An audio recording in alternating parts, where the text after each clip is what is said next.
Thunder on route soared. The first explosion lifted the Humvee off the road. For one frozen second, Specialist Noah Brandt saw the whole world hang sideways, the windshield spiderweb with cracks, dust rolling like a brown ocean, Sergeant Miller's mouth open in a shout Noah couldn't hear. Then gravity came back. The vehicle slammed down hard. Metal screamed. Glass burst. And somewhere in the storm of smoke and fire, the radio kept calling their name. Big Red 1 convoy, this is Hammer 6, respond. Noah blinked, tasting blood and sand. Outside, the Iraqi morning had disappeared behind a wall of dust. Then came the second sound. Not the blast. Not the radio. Gunfire. A hard, ripping burst from the rooftops. Sergeant Miller grabbed Noah's vest and shouted, "Move! Move now!" And just like that, Route Sword became a battlefield. They had rolled out before sunrise. The men of the 1st Infantry Division had learned to trust the early hours. Before the heat rose. Before the streets filled. Before every alley, window, and pile of trash began to look like question. Noah rode in the second vehicle, knees pressed against ammunition cans, rifle across his lap, helmet strapped tight under his chin. Across from him sat Private Lewis, 19 years old, fresh-faced, trying too hard not to look scared. "You think it'll be quiet today?" Lewis asked. Sergeant Miller didn't look up. Never asked that in Iraq. The others laughed softly. Noah smiled, but only for a second. He had been in country long enough to know laughter was armor. Thin armor, maybe, but sometimes thin armor was all a man had. Their mission was simple: escort a civil affairs team to a neighborhood council meeting, deliver medical supplies, and help reopen a school that had been closed after threats from insurgents. Simple on paper. But in Iraq, paper didn't sweat. Paper didn't bleed. Paper didn't know the sound of a market going silent when a convoy rolled past. The city woke around them in pieces. A boy pushed a bicycle with one flat tire. An old man swept dust from the doorway of a shop. Women in black moved like shadows along the walls. Noah watched everything. Windows, balconies, rooftops, a burned-out sedan at the curb, a plastic bag near a pothole, a man who looked away too quickly. He shifted his rifle slightly. Miller noticed. "You see something?" "No, Sergeant." "Then keep seeing nothing until it becomes something." That was Miller's way. Hard, dry, watchful, but fair. He had been with the division long enough to carry history in his posture. The 1st Infantry Division, the Big Red 1. From France to North Africa, from Omaha Beach to the deserts of Iraq, the patch meant something. A red number 1 on the shoulder. Simple, heavy, like a promise. They were 2 blocks from the school when the lead vehicle slowed. The street narrowed ahead, squeezed between concrete walls and 2-story buildings with cracked balconies. Noah felt it before anyone said it. The wrong kind of quiet. No vendors calling. No engines. No dogs barking. Even the birds seemed to have left. Miller leaned forward. "Driver, hold spacing." The radio crackled. Possible obstruction ahead. Noah saw it then. A dead cart in the road. Wooden wheels. Broken handle. Blankets piled high. Too clean. Too centered. Miller raised his fist. "Stop." The word came half a heartbeat too late. The road opened in fire. The blast threw them sideways. Noah's helmet cracked against the doorframe. His ears rang. His vision went white, then gray, then brown. He heard Miller yelling. He heard Lewis coughing. He heard bullets punching into metal. "Out." Miller roared. "Out, out, out." Noah shoved the door, but it jammed. He kicked once. Twice. On the third kick, it flew open. Heat slapped him. He tumbled into the street and hit the ground hard. Dust swallowed him. He crawled toward the curb as rounds snapped overhead. A machine gun opened from the rooftop to the left. Another shooter fired from a second-floor window. The convoy had been caught in a kill zone. "Lewis." Noah yelled. No answer. He turned back. Private Lewis was still in the vehicle. Not moving. Noah's chest tightened. Miller saw him look. "Noah, cover." But Noah was already running. The street seemed impossibly wide. 10 yards back to the Humvee. 10 yards through smoke, glass, and gunfire. A round cracked past his face, so close he felt the air split. He reached the vehicle, grabbed Lewis by the vest, and pulled. Lewis groaned. "Alive. Come on." Noah shouted, "You're not staying here." Lewis's boot was caught under twisted metal. Noah dropped his rifle sling tight against his chest and worked the boot free with both hands. Bullets hammered the vehicle above him. One struck the side mirror and shattered it into silver rain. Miller's voice cut through the chaos. "Brant, move." Noah pulled again. Lewis came loose.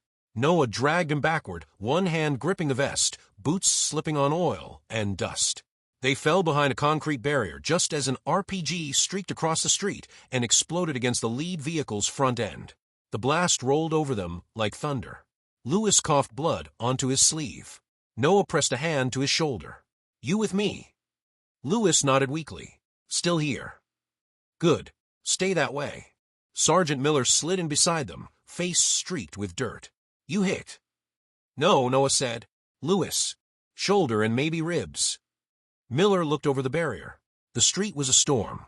The lead vehicle was disabled. The rear vehicle had backed into cover but was taking fire. The civil affairs team was trapped inside the third truck. The school was just beyond the intersection, close enough to see its faded blue gate. Close enough to feel impossible. Miller keyed the radio. "Hammer 6, this is Bravo 2. We are in contact. IED strike. Multiple shooters. Need quick reaction force and medevac." Static answered. Then a broken voice. "Bravo 2, say again, signal weak." Miller cursed under his breath. The buildings were cutting the transmission. Noah looked up. The rooftop shooter kept firing in short bursts, pinning them down. Every time someone moved, rounds stitched the road. "We can't sit here," Miller said. Noah knew what he meant. The enemy had chosen the street well. Too narrow for maneuver. Too exposed for comfort. Too many civilians nearby for heavy fire without care.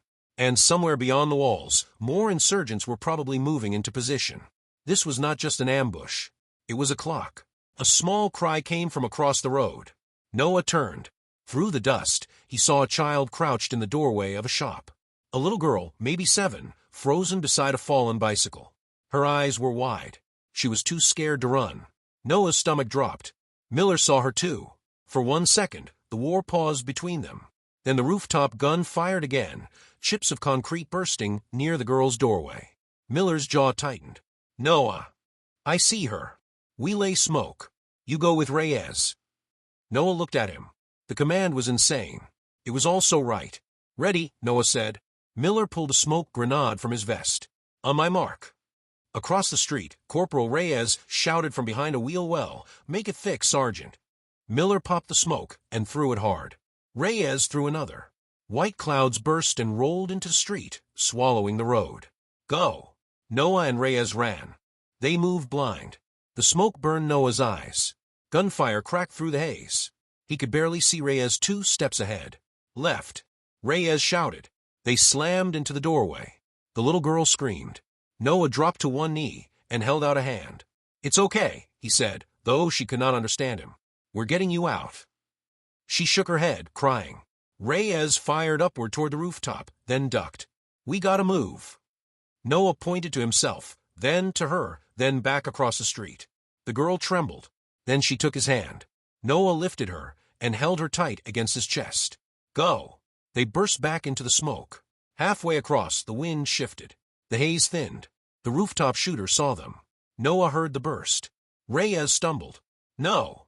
Reyes hit the ground, rolled, and tried to rise. Noah had the child in his arms. He could not fire. He could not stop. Miller leaned from cover and opened up, driving the shooter back for 3 precious seconds. Noah lunged behind the barrier and handed the girl to the interpreter, who pulled her safely down. Then Noah turned back. Reyes was still in the street.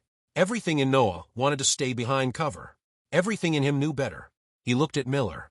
Miller shook his head once, almost like he could read the thought. "Noah." But Noah was already moving. He sprinted low, grabbed Reyes by the drag handle, and pulled. Reyes grunted. "Leg," he gasped.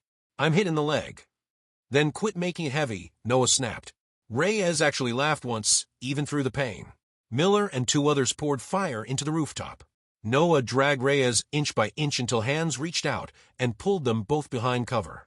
Miller grabbed Noah's shoulder. "You trying to get yourself killed?" Noah breathed hard. "No, Sergeant." "Then stop volunteering so fast." Noah looked at Reyes, then at Lewis, then at the little girl crying into the interpreter's sleeve. "I don't know how." For a moment, Miller said nothing. Then his face softened. "Just a little." "Yeah," he said. "That's what worries me." The radio crackled again. "Hammer 6 to Bravo 2. QRF en route. ETA unknown, hold position. Unknown. That was not comforting. Miller stared at the school gate ahead. The council meeting had been a setup, or the insurgents had learned about it. Either way, the team had been pulled into a street designed to trap them. Then Noah saw movement inside the schoolyard. Not fighters. Children. Dozens of them. The school was not empty. A teacher waved frantically from behind the gate. Miller saw it too. His face changed. "Oh Lord," he muttered. The insurgents had fired near the school, knowing American soldiers would hesitate. Knowing the presence of children would slow every decision. Noah felt anger rise in him, hot and clean. Not reckless anger. A deeper thing. The kind that says, not them. Not today. Miller gathered the squad leaders close. "We secure that school. We move the civilians inside to the rear wall. We keep the enemy off them until QRF arrives." Cole, the platoon medic, looked at the wounded. "We've got two urgent." "We bring them," Miller said. "And if more shooters come." Miller looked toward the ridge of rooftops. "Then we become a bigger problem than they expected." The push to the school began under cover fire. The men moved by bounds. One team fired. One team moved. Then switch. Noah stayed near Lewis and Reyes as they were helped forward. Every few seconds he glanced up, searching the windows. A man appeared on a balcony with a rifle. Noah fired twice. The man disappeared. They reached the school gate. Inside, the courtyard was chaos. Children cried. A teacher shouted in Arabic. Dust drifted through sunlight like ash. The interpreter, Samir, stepped forward, voice calm but urgent. "Against the back wall. Away from the windows. Move now." Miller moved through the gate. "We hold here." Noah looked around. The school was old. 2 stories. Concrete walls. A courtyard. A rear exit blocked by rubble. Not ideal, but better than the street. They set firing positions at windows and doorways. The wounded were placed behind a low interior wall. Cole worked fast, hands sure, voice steady. "You're fine, Reyes. You hear me? You're ugly, but you're fine." Reyes grimaced. "You say that to all your patients." "Only the pretty ones." Even Lewis smiled. Then the insurgents came again. They moved from alley to alley, trying to close distance. Gunfire slapped the school walls. A round punched through a window and shattered a chalkboard. Children screamed. Noah dropped beside them. "Down! Stay down!" He did not know if they understood the words, but they understood his hands. They crouched lower. One little boy clutched a torn notebook to his chest like a shield. Noah looked at him and thought of his younger brother back in Kansas, who hated math, loved baseball, and thought war was something that happened in movies. A round struck the wall above Noah's head. Concrete dust fell onto his shoulders. He returned to the window and fired. Minutes stretched, then longer. Ammunition ran low. Water ran lower. The heat climbed. The radio worked only in fragments. Hammer 6, route block delay. Delay.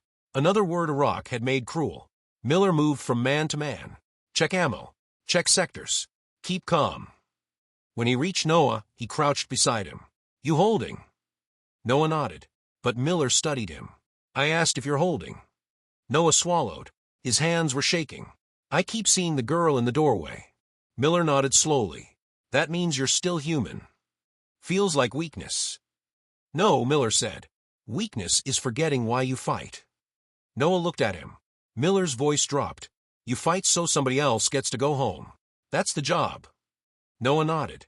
Outside, another burst of fire hit the wall. Miller stood. "And today, home is the back wall of this school." A sudden shout came from the roof. "Movement east. Multiple." Noah ran upstairs with Miller.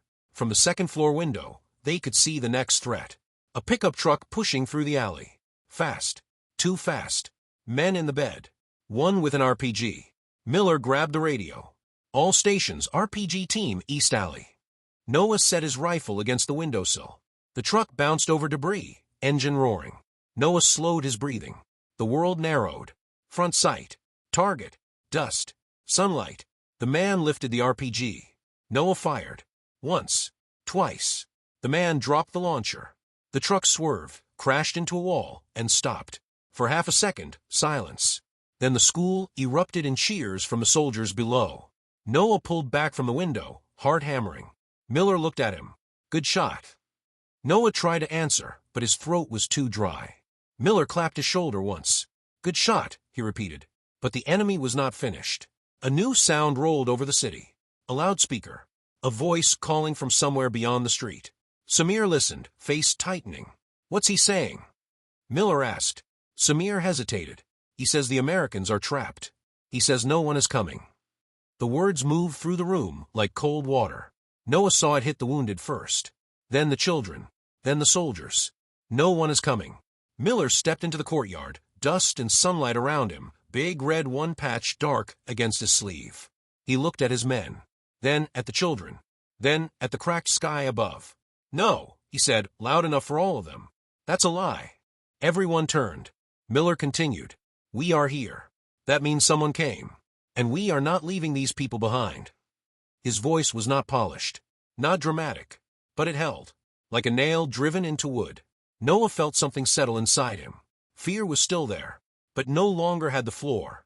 Miller looked at Samir. Tell them. Samir nodded and turned to the civilians. He spoke in Arabic, strong and clear. The teacher began crying, not from fear this time, from relief. Noah watched the children listen. He did not understand the words, but he understood hope when it entered room. The final assault came just before noon. The enemy hit from 3 directions. Rifles from the rooftops. A machine gun from the alley. Smoke rising near the front gate. The school shook with sound. Miller called positions. North window. Suppress that alley. Medic, keep them low. Noah upstairs. Noah ran to the second floor. The stairwell was dark, hot, and filled with dust. He reached the window and saw 2 insurgents moving along the wall below. He fired. One fell back. The other disappeared. Then the floor jumped beneath him. An explosion tore through the front gate. Noah was thrown against the wall. For a moment, all sound vanished. He opened his eyes to a blur. A shape moved in the smoke below. Then another. They were breaching. Noah forced himself up. His rifle was gone. He found it 3 feet away, grabbed it, and stumbled to the stairs. Below, Miller stood in the courtyard, firing toward the gate. Hold the line. A soldier beside him went down. Miller moved to pull him back. An insurgent appeared through the smoke, rifle raised. Noah didn't think. He fired from the stairs. The insurgent dropped. Miller looked up. Their eyes met. Then another explosion shook the courtyard. Miller vanished in dust. No. Noah ran down the stairs. The courtyard was smoke and screams. Children huddled against the rear wall. Cole dragged the wounded soldier back. Samir was bleeding from the forehead, but still guiding civilians lower. Noah found Miller near the gate. Alive. Barely conscious. Blood ran from a cut across his face. Noah grabbed him. Sergeant, stay with me. Miller blinked. Gate. Still ours. Children. Still safe. Miller's lips moved. Noah leaned close. What? Miller whispered, then keep it that way. Noah looked toward the gate. The smoke was thinning. More shapes moved beyond it. He felt the weight of the moment settle on him. Not as a burden, as a calling. He took Miller's radio. He stood, and with a voice he barely recognized as his own, he shouted, Big Red One, on the gate. The men turned, tired, wounded, dust-covered, but not broken. They formed around the shattered entrance. Noah stepped into position. The enemy came through the smoke, and the Big Red One met them. The fight lasted minutes. It felt like years. A rifle jammed, and a soldier cleared it with shaking hands. Reyes, wounded leg and all, fired from ground. Lewis, pale and bandaged, passed magazines forward. Cole shielded a child with his own body when rounds cracked through the courtyard. Noah kept calling movements. Left side. Window. Reloading. He was no Miller. He knew that. But he had listened. He had learned. And sometimes leadership was not about feeling ready. Sometimes it was about standing where someone had to stand. Then came the sound they had been praying for. Engines. Heavy engines. A deep mechanical growl beyond the street. The insurgents heard it too. Their fire faltered. Noah leaned toward the broken gate and saw dust rising at the far end of the road. Armored vehicles. American vehicles. The quick reaction force had arrived. A voice thundered over the radio. Bravo 2, this is Hammer 6. We are entering your sector. Mark your position. Noah grabbed the orange panel from his kit and threw it into the courtyard. Marked. School courtyard. Friendlies inside. The first armored vehicle rolled into view like judgment in desert paint. The enemy broke. Some ran. Some threw down weapons. Some vanished into alleys. But the trap had failed. The school still stood. The children were alive. And the big red one was still on the line. By late afternoon, the street was quiet again. But not the same quiet as before. This quiet had weight. Medics loaded Reyes and Lewis. Miller sat on a stretcher, refusing to lie down until every civilian had been counted. Noah stood near the school gate, helmet in hand, sweat cutting clean lines through the dust on his face. The little girl from the doorway approached with the teacher. She held out something small, a folded paper. Noah took it carefully. It was a drawing, a red number 1. Not perfect, not straight, but unmistakable. The big red one. Beside it, she had drawn a schoolhouse with the sun above it. Noah swallowed hard. He looked at the teacher, then at the child. "Thank you," he said softly. The girl did not understand the words, but she smiled. That was enough. Miller limped over, one eye swollen, nearly shut. "You did good, Brant." Noah shook his head. "I was scared the whole time." Miller looked toward the school. "Good." Noah frowned. "Good. Fear reminds you life matters." Miller nodded toward the children. "Courage reminds you there's matters too." Noah looked down at the drawing again. The sun above the school. The red number 1. The small, stubborn hope of it. "What happens tomorrow?" Noah asked. Miller sighed. "Tomorrow, somebody sweeps another road. Somebody opens another school. Somebody stands another watch." He paused. "That's how freedom survives, Noah. Not all at once. One hard mile at a time." That evening, as the sun lowered over the city, the men of the 1st Infantry Division rolled back through the same street. The burned Humvee was gone. The cart was gone. The blood had been covered with dust.